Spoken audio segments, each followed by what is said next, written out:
অসংযুক্ত হস্তমুদ্রা শিখর হস্ত। মুষ্টি মুদ্রা থেকে যদি আঙুল, বুড়ো আঙুল খাড়া করে দেওয়া হয় তাহলে হয়ে যায় শিখর হস্ত। এর প্রয়োগ হয় রূপদেব, ধনুষ, স্তম্ভ, দৃঢ়, নিশ্চয় এইসব ইঙ্গিত করার জন্য শিখর হস্ত ব্যবহার করা হয়। এরপরে হচ্ছে 11 নম্বরে আছে কপিত্থ হস্ত। শিখর মুদ্রা থেকে তর্জনীকে মুড়ে যদি আঙুলটাকে অগ্রভাগ থেকে জোড়া হয়, শেষ আঙুলটা ঝুলিয়ে রাখলে হয়ে যায় কিন্তু কপিত্থ হস্ত। এগুলো একটু ছবি দেখে করলে ভালো হয়, মুখে বলা রইল, তারপরেও ছবি দেখে করলে ভালো হয়।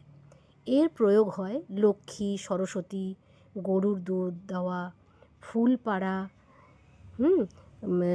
গ্রহণ করা, আঁচল ধরা, ঘোমটা ধরা ইত্যাদি কিন্তু কপিত্থ হস্ত ব্যবহার হয়। এরপরে 12 নম্বরে আছে কটকা মুখ। যদি কপিত্থ হস্তকে তর্জনীর মধ্যমাকে আঙুলের অগ্রভাগ থেকে জুড়ে দেওয়া হয় তাহলে কিন্তু কটকামুখ মুদ্রা হয়ে থাকে। কটকামুখ কিন্তু 3 রকমের আছে। এর প্রয়োগ হয় ফুল পাড়া, সুগন্ধ